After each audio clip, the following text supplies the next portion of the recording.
Black-white, a word with two contradictory meanings. Applied to an opponent, it means the habit of impudently claiming that black is white, in contradiction of the plain facts. Applied to a party member, it means a loyal willingness to say that black is white when party discipline demands it. Not only to say that black is white, but also to know that black is white, and to believe that black is white. It also is the ability to believe that black is white and to forget that one has ever believed the contrary. Hello, I'm Brian Green, and today I'm going door to door to enlighten people about the hidden reality of the elegant universe. Let's go.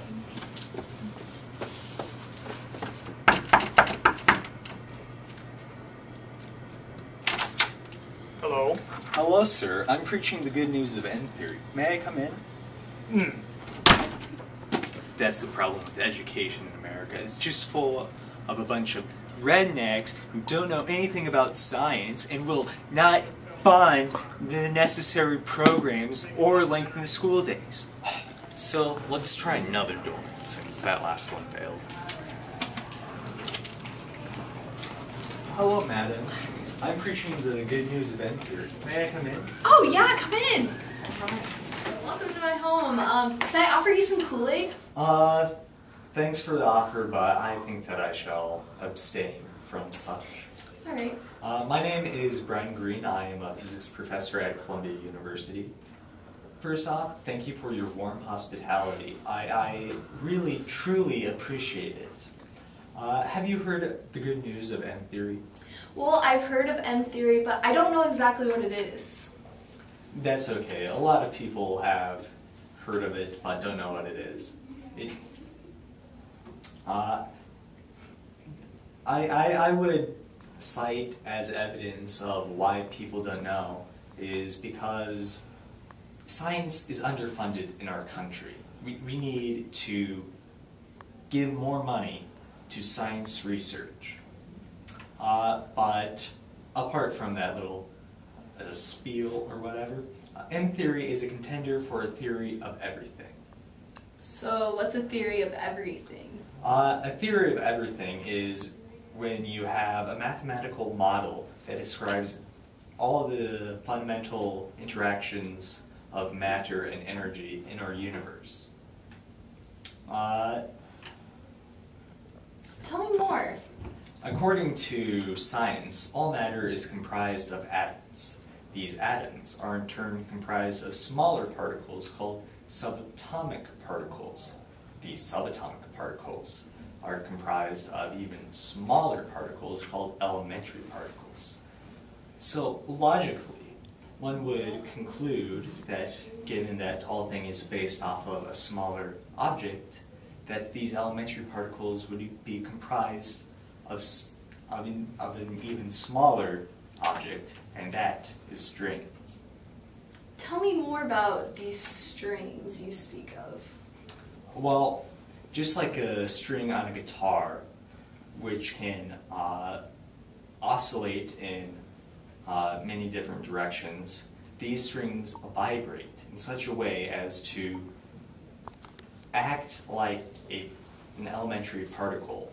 And depending on how these elementary particles are constructed from these vibrations, it will result in the universe that we see today.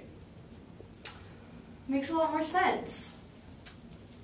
Yes, and it is because of this that we know that there are 11 dimensions in our universe. Well, that information is available only to members. How do I become a member? Well, we haven't worked out all the details, but if you sign this form, you will become privy to some of the latest research.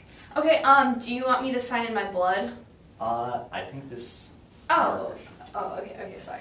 So, by signing this, you are now becoming a member and will have the opportunity to attend an upcoming lecture that I'm going to give. Oh, wow.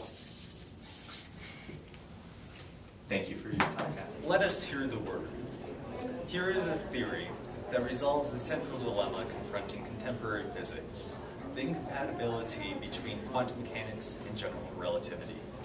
and that unifies their understanding of all of nature's fundamental material constituents and forces. But to accomplish these feats, it turns out that string theory requires that the universe have extra space dimensions.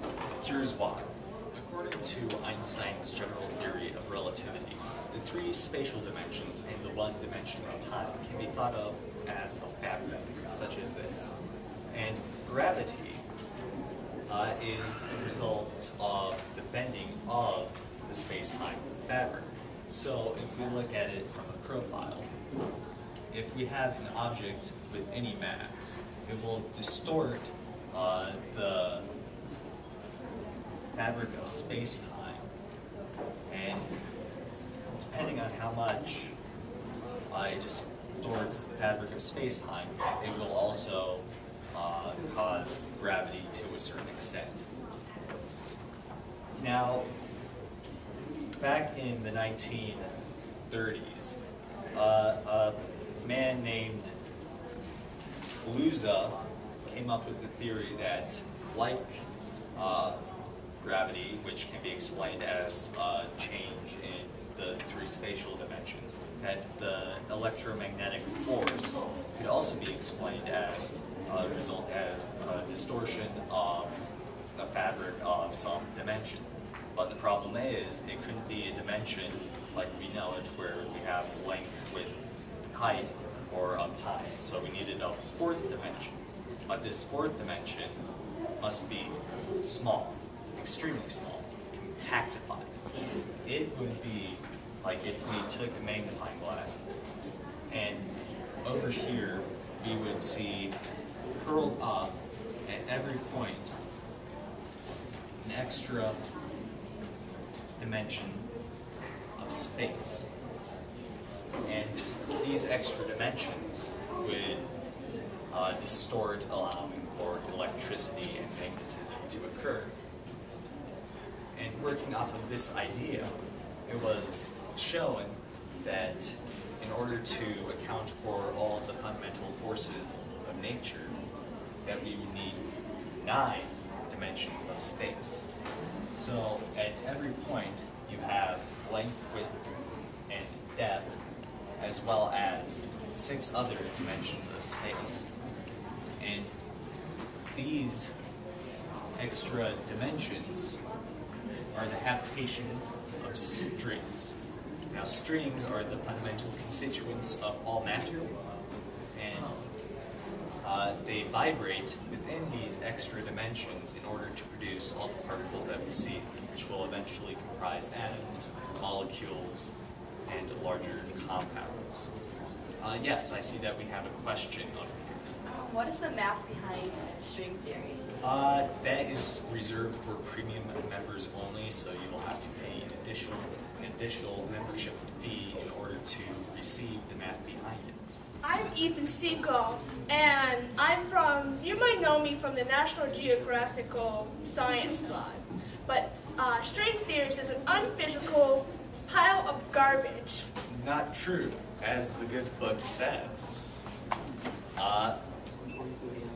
If, however, the strings are allowed to leave the surface, the number of independent vibrational directions increases to 3, since the string can then oscillate in the up and down direction. Equivalently, in a universe with 3 spatial dimensions, a string can vibrate in 3 independent directions. Although it gets harder to envision, the pattern continues. In a universe with even more spatial dimensions, there are ever more independent directions in which it can vibrate. Not true, I can prove it.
au contraire.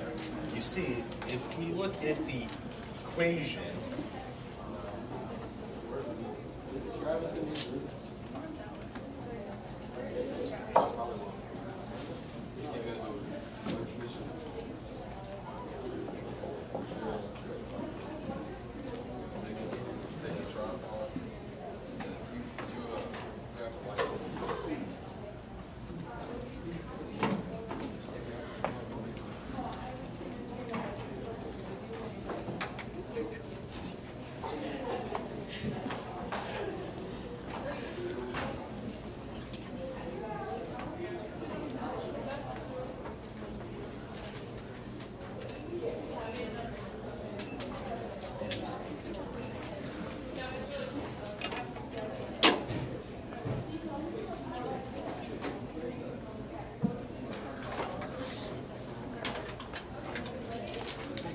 No, it's wrong. It's...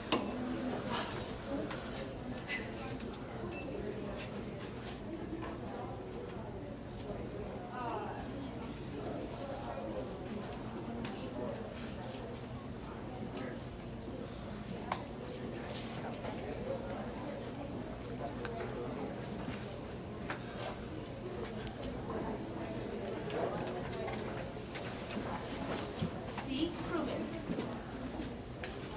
but you're also forgetting that